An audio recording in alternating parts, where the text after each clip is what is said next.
Government को तेरे शिकायत करूची राजकनिका माटी रे देलतरा पंचायत लोक आपण को तेरे शिकायत करचंदी ऑल ओवर ओडिसा तुम शिकायत करूची विरोध करूनी यदि विरोध को तुम शिकायत करछो ताले आमे आ किछ करि परिबुनी सब जियता जळा हबो पब्लिक प्लेस रे होना हबो के अटके परिबेनी ता मा आखिरो लुह ता बापा मनर कोह आ से झियो पर जा बिति थाउ तो तुम को भलो टीचर आनी परिबेनी से टीचर दरकार से मारी देबे आ भूल जदी करिछि मरिबो तू आसी की ठीक भाବରେ ତ न्यायଟା ତାକୁ ମିଳିନି ତାକୁ न्याय ପାଇଁ ସଂଘର୍ଷ ଚାଲିଛି ତୁ ଆଜି କହୁଛୁ ଆମ ସେ ସାର୍ ଦରକାର ଯଦି ସେ ସାର୍ ଯଦି ଆଜି ମର୍ଡର କରିଦେଇଥାନ୍ତା ସେ ସାର୍ ଯଦି ଆଜି ମର୍ଡର କରିଦେଇଥାନ୍ତା ତାପରେ ତମେ କହିଥାନ୍ତା ଆମର ସେ ସାର୍ ଦରକାର ତମେ କହିପାରିଥାନ୍ତା କି ଯାଇକି 5 ମିନିଟର ଖୁସି ପାଇଁ ଜଣଙ୍କର 50 ବର୍ଷକୁ ନଷ୍ଟ କରି ଦଉଛ ଯଦି କିଛିଟା ବାହ୍ୟ ଲୋକ କିଛିଟା असामाजिक लोक द्वारा यदि कथाटा दाबी दिया जाए कौन पार्टी सपोर्ट न जनता सपोर्ट पार्टी तो गोटे माध्यम जनता पाखे पहुंचा से सार दरकार को सार कथा कहूछ किसी मिली पछर किसी ट्रेनिंग तुम पछरे ट्रेनिंग करके जगह पठे आगे किसी पैसा पैसा अच्छी राजकनिका ब्लॉक रे हम राजकनिका थाना जाई जो कथा कहउचंती त माने कोना घरोई न्यूज घरोई प्राइवेट स्कूल नाटा को ओलाभर Oxford school Oxford English medium school ओला सत कहि कि शत्रु हे जीवी मिछ कहि केबे मित्र हेबी ना घरोई स्कूल छात्री को गणदुष्कर्म मामला गिरफ शिक्षकों सपक्ष रे आंदोलन को ओह्लाइले अन्य अभिभावक एवं छात्र अंचल रो एक घरोई इंग्लिश मीडियम स्कूल रे गणदुष्कर्म अभियोग रे 4 जन शिक्षक एवं जणे पियन गिरफ लज्जारे आंठी लाल राजकनिका देह भूकंप ए घरोई इंग्लिश मीडियम स्कूल रो छात्री को दुष्कर्म करा जायतिबा नै अभियोग होइछि जय हिंद मो विकास पंडा किसी दिन ला मो वीडियो बनोनी आज वीडियो बनार बहुत कारण अछि से कारण भी समझते कि अछबा नथिबो राजकनिका ब्लॉक केंद्रापड़ा जिला दलतरा पंचायत रो नाबालिका शिक्षक माने तांको सहित औषधाचरण करचंती मु भी केंद्रापड़ा जिला राजकनिका ब्लॉक दलतरा पंचायत मो घर वीडियो बनै नथांती किंतु किछिटा लोक असामाजिक लोक किछिटा अभद्र लोक किछिटा फादर मदरलेस लोक जो भूल काम करिसंती से भूल काम करथुवा लोकन को सपक्ष जाई कि राजकनिका थाना रे कहउचंती किछि कहि नथांती गवर्नमेंट ऊपर छाडिथिली देखुथिली न्यूज गवर्नमेंट कोन करूची गवर्नमेंट तार यदि ठीक भाव न्याय मिल गला तो भलो कथा मु वीडियो यदि न करि थांती मते लागि थांता कि मो जीवन में किछिटा भूल करूची जीवन लाइफ तो मो सहित जा खेलुची जा मो सहित खेलुची मो मां कर तो जा सुविधा कला ताधरे भी मु हारिनी तथा भी लढुची आ गोटे कथाला दुर्भाग्य बसत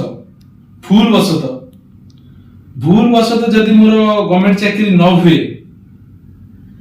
ताले जो व्हाइट कलर ड्रेस पिंदी की ब्लैक कलर पैंट पिंदी की जो गामछा पके की जो राजनीति चल ना से राजनीति एमिति भागर पसिबी एमिति धोईबी जो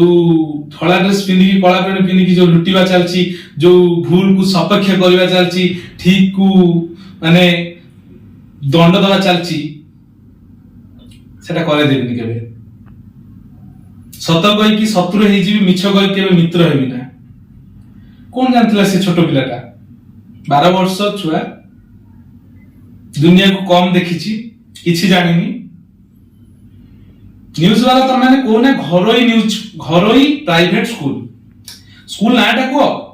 ओलाभर Oxford school Oxford English medium school ओलाभर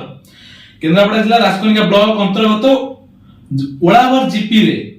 Oxford वाली गोटे इंग्लिश मीडियम स्कूल रे ई घटनाटा घटिछि तो माने कोन करछो घरे काई की ना धले असुविधा कोन किछिटा लोक जो आज जाय जो वीडियोटा तमे टिके प्रथमे स्क्रीन रे देखि दियो ତମେ ସ୍କ୍ରିନରେ ଦେଖ ସେ ଆଜି କଣ କହୁଛନ୍ତି। ଏଠି ନା କହିଲେ ଆଦ୍ୟା ସମାଜ କୋଉ ସ୍କୁଲ ଅକ୍ସଫୋର୍ଡ ସ୍କୁଲର 7th କ୍ଲାସ କଣ ହେଇଛି ଆଜି ଆସୁଛନ୍ତି ଥାନା ଆଗର ଆମ ମୁଁ କିଏ କଣ ସେ ପିଲା କଥା ମୁଁ ଜାଣିନି ଆମ ସାର୍ କିଛି କରିନାହାନ୍ତି ତ ସେ ଏକାଡେ ଅଛ ଆମେ ସବୁ ସେ କ୍ଲାସରେ ପଢୁନୁ ଆମେ ବି ସେଇ କ୍ଲାସରେ ଝିଅ କାଇଁ ଆମକୁ ତ କାଇଁ ସାର୍ କିଛି କଲେ ନା ସେ କଣ କି ଆମେ କଣ ଯାହା କହିଦେବ ସେଟା ହେଇନି ଆଚ୍ଛା ଝିଅ ଯାହା କହିଦବ ସେଇଟା ଆମ ପିଲା ପଢୁନାହାନ୍ତି ସାର୍ ଆମ ପିଲା ପଢୁନାହାନ୍ତି ସୁପ୍ରିମ କୋର୍ଟ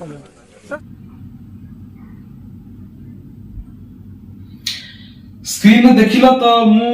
ସେଇ କ୍ୱେଶ୍ଚିନ୍ ପିଲାମାନଙ୍କୁ ପଚାରିବି କିଛିଟା କ୍ୱେଶ୍ଚିନ୍ ତମ ସ୍କ୍ରିନରେ ଭିଡିଓଟା ଦେଖିଥିବ ସେଇ ମା ମାନଙ୍କୁ ସେଇ ପିଲାମାନେ ଯେ ଯାଇଛନ୍ତି ରାଜକନିକା ବ୍ଲକରେ ଆମର ରାଜକନିକା ଥାନାରେ ଯାଇକି ଯୋଉ କଥା କହୁଛନ୍ତି ମୁଁ ଜଣେ ଓପିଏସସି ଏସ୍ପିରାଣ୍ଟ ମୁଁ ପାଠ ପଢିଛି ତମେ ଯୋଉ ଛୋଟ ପିଲାଟା ସିଏ କହୁଛି ସିଏ ବି ପାଠ ପଢିଛି ସିଏ କହୁଛି ମୋ ପରୀକ୍ଷା ଅଛି ଆମ ସାର୍ ଦରକାର କୋଉ ସାର୍ କଥା କହୁଛ ଯୋଉ ମ୍ୟାଡାମ କହୁଛନ୍ତି ସିଏ ଆମର ସେଇ ସାର୍ ଦରକାର କୋଉ ସାର୍ କଥା କହୁଛ କିଛି ମିଳିଛି ପଛରୁ କିଛି ଟ୍ରେନିଂ ହେଇଛି ତମ ପଛରେ ଟ୍ରେନିଂ କରିକି ଏ ଜାଗାକୁ ପଠେଇଛନ୍ତି ଆଉ କି ନା କିଛି ପଇସା ଅଛି ସେ ମା କାନ୍ଦୁଛି ତାର ସେ ଝିଅ ଉପରେ କଣ ବିତୁଥିବ ସେ ବାପ ଉପରେ କଣ ବିତୁଥିବ ବାହାରେ ସରକାର ଆଜିଠୁ ଶପଥ ମୋ ଭଳିଆ ତ ମତେ ଲାଗେ ନା ପ୍ରାୟ ସବୁ ଲୋକ ହେବେ କୌଣସି ପାର୍ଟି ସପୋର୍ଟ ନୁହଁ ଜନତା ସପୋର୍ଟ ପାର୍ଟି ତ ଗୋଟେ ମାଧ୍ୟମ ଜନତା ପାଖରେ ପହଞ୍ଚିବା ପାଇଁ ଜନତାର କାମ କରିବା ଦରକାର ଏଠି କଣ ହଉଛି ବର୍ତ୍ତମାନ କଣ ଚାଲିଛି କଣ କିଛି ସେଇ ବାପ ମୁଁ ଗୋଟେ କଥା କହିବି କୁଳିଆ ନନା ଯଦି ତମ ପାଖରେ ଭିଡିଓଟା ପହଞ୍ଚି ଯାଉଛି ତ ଭଲ କଥା ଯଦି ପହଞ୍ଚି ଯାଇଛି ଭଲ କଥା ଯଦି ପହଞ୍ଚି ନାହିଁ ମୁଁ ଭଗବାନ କରିବି ତମ ପାଖରେ ଭିଡିଓଟା ପହଞ୍ଚୁ ଯଦି ବା ପହଞ୍ଚି ଯାଇଛି ଯଦି ଓଡ଼ିଶା ସରକାର ଯଦି ସମ୍ବିଧାନ ମାନିକି ସବୁ କଥା ଚାଲିଥିବେ ଯଦି ଠିକ ଭାବରେ ନ୍ୟାୟ ମିଳିଗଲା ତ ଭଲ କଥା ଯଦି କିଛିଟା ବାହ୍ୟ ଲୋକ କିଛିଟା ଅସାମାଜିକ ଲୋକ ଦ୍ୱାରା ଯଦି କଥାଟା ଦାବି ଦିଆଯାଏ କୁଳିଆ ନା ପୁରା ପୋଛିଦବ ଝାରପଡା ନହେଲେ ଚୌଦ୍ୱା ନିଜେ ପୁରା ଜୀବନରୁ ପୋଛିଦବ ଝାରପଡା ଯେ ଠିକ ବାପ ତମେ ହେଇଥିବ ଜୀବନରୁ ପୋଛିଦବ ଝାରପଡା ଆଉ ଚୌଦ୍ୱା ନିଜେ ଅଟୋମେଟିକ ପଳେଇବ ତୁ ଆସିକି ଠିକ ଭାବରେ ତ ନ୍ୟାୟଟା ତାକୁ ମିଳିନି ତାକୁ ନ୍ୟାୟ ପାଇଁ ସଂଘର୍ଷ ଚାଲିଛି ତୁ ଆଜି କହୁଛୁ ଆମ ସେ ସାର୍ ଦରକାର ଯଦି ସେ ସାର୍ ଯଦି ଆଜି ମର୍ଡର କରିଦେଇଥାନ୍ତା ସେ ସାର୍ ଯଦି ଆଜି ମର୍ଡର କରିଦେଇଥାନ୍ତା ତାପରେ ତମେ କହିଥାନ୍ତା ଆମର ସେ ସାର୍ ଦରକାର ତମେ କହିପାରିଥାନ୍ତା କିଏ ଯାଇକି ଆଜି କହୁଛ ସାର୍ ଦରକାର ତମ ଅକ୍ସଫୋର୍ଡରେ କେତେ ଜଣ ଟିଚର ଅଛନ୍ତି କଣ 4 ଜଣ ଟିଚର ନେଇକି ତମ ଅକ୍ସଫୋର୍ଡ ଚାଲେ ନା 3 ଜଣ ଟିଚର ଅକ୍ସଫୋର୍ଡ ଚାଲେ ଟିଚର ଗୋଟେ ଜିନିଷ ମନେ ରଖିଥିବ କାହା ପାଇଁ କୋଣ ଜିନିଷ ଅଟକିନି କି ଅଟକିବନି ଯଦି ତମେ କହୁଛ ଆମକୁ ସେଇ ଟିଚର ଦରକାର ତାଙ୍କ ବଦଳରେ ପରୀକ୍ଷା ହେଇପାରିବ ପରୀକ୍ଷା ଟିଚର ତମର କଣ ଦରକାର ପରୀକ୍ଷାରେ ଆମ ପରୀକ୍ଷା ଅଛି ଟିଚର କଣ ଦରକାର ବହୁତ ଜାଗାରେ ଏମିତି ସ୍କୁଲ ଅଛି ଏମିତି ପ୍ରାଇଭେଟ ସଂସ୍ଥା ଅଛି ଯେ ଟିଚର ଯଦି ଭଲ ପଢିଲେନି ସେମାନେ ଚେଞ୍ଜ କରିକି ଭଲ ଟିଚର ଆଣନ୍ତି ତ ତମର କଣ ଭଲ ଟିଚର ଆଣିପାରିବେନି ସେଇ ଟିଚର ଦରକାର ସେ ମାରିଦେବେ ଆଉ ଭୁଲ ଯଦି କରିଛି ମରିବ ଜିଅନ୍ତା ଜଳା ହବ ପବ୍ଲିକ ପ୍ଲେସ ରେ ହଣା ହବ କେହି ଅଟକେଇ ପାରିବେନି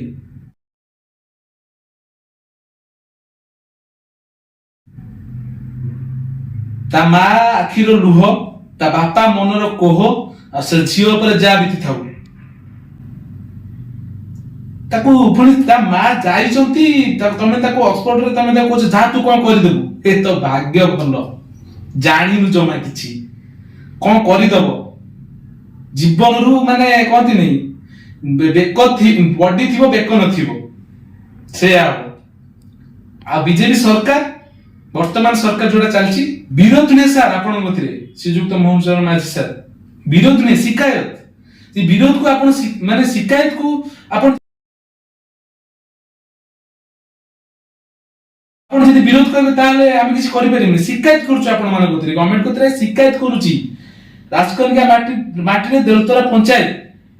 ପଞ୍ଚାୟତ ଲୋକ ଆପଣଙ୍କ କତିରେ ଶିକାୟତ କରୁଛନ୍ତି ଅଲ ଓଭର ଓଡ଼ିଶା ତମକୁ ଶିକାୟତ କରୁଛି ବିରୋଧ କରୁନି ଯଦି ବିରୋଧକୁ ଯଦି ତମେ ଶିକାୟତ କରୁଛ ତାହେଲେ ଆମେ ଆଉ କିଛି କରିପାରିବୁନି ସବୁ ଛାଡି ଦେଉଛୁ ତମ ଉପରେ ଯଦି ଠିକ ନ୍ୟାୟ ମିଳିଗଲା ତ ଭଲ କଥା ଯଦି ଠିକ ନ୍ୟାୟ ନ ମିଳିଲା ସେ ତାପରେ ପବ୍ଲିକ ବିଚାର କରିବେ ଆଉ ଗଭର୍ଣ୍ଣମେଣ୍ଟ ଉପରେ ରହିବନି। ଭଲ ଲାଗୁନି କିଛି, କାହିଁକିନା ମୋ ଉପରେ ତ ଭଗବାନ ଯାହା ବିତଉଛନ୍ତି ଆଉ ମୁଁ ତ ଯେମିତି ଯାହା କଷ୍ଟରେ ମାରି ଦେଖିକି ଚାଲୁଛି, କିନ୍ତୁ ଏ କଷ୍ଟ ଭିତରେ ଗୋଟେ ବଡ କଷ୍ଟଟା ମିଳିଲା, କାହିଁକିନା ମୁଁ ଜାଣିଛି ସେ ଫ୍ୟାମିଲି କି, ସେ ଫ୍ୟାମିଲିଟା କୋଉ ଟାଇପର, ସେ ଫ୍ୟାମିଲି ଲୋକମାନେ କୋଉ ଭଳିଆ, ମିଶିଛି ଦେଖିଛି। ମୋ ଘରଠୁ ତାଙ୍କର ଡିଷ୍ଟାନ୍ସ 1 କିଲୋମିଟର, ବେଶୀ ନୁହେଁ। କଣ ହେଇଥିଲା, କଣ କରିଦେଲ ତମେ? 5 ମିନିଟର ଖୁସି ପାଇଁ ଜଣଙ୍କର 50 ବର୍ଷକୁ ନଷ୍ଟ କରିଦଉଛ। ବା ବାହାରେ ଟିଚର ବା ବାହାରେ ଶିକ୍ଷକ, ଗୋଟେ ରିକ୍ୱେଷ୍ଟ ଭାବିପାର, ଗୋଟେ ଧମକ ଭାବିପାର, ଯାହା ବି ତମେ ଭାବୁଛ ଭାବ। ଯଦି ଭଲରେ ନ୍ୟାୟ ମିଳିଗଲା ତାହେଲେ ତ ବହୁତ ଭଲ, ସବୁବେଳେ ମୁଣ୍ଡଟା ନଇକି ରହିବ ସରକାରଙ୍କ କତିରେ। ଆଉ ଯଦି ନ୍ୟାୟ ନ ମିଳିଲା, ସରକାର କିଏ, ସମ୍ବିଧାନ କିଏ, ସେଟା ପବ୍ଲିକ ଜାଣିପାରିବେନି।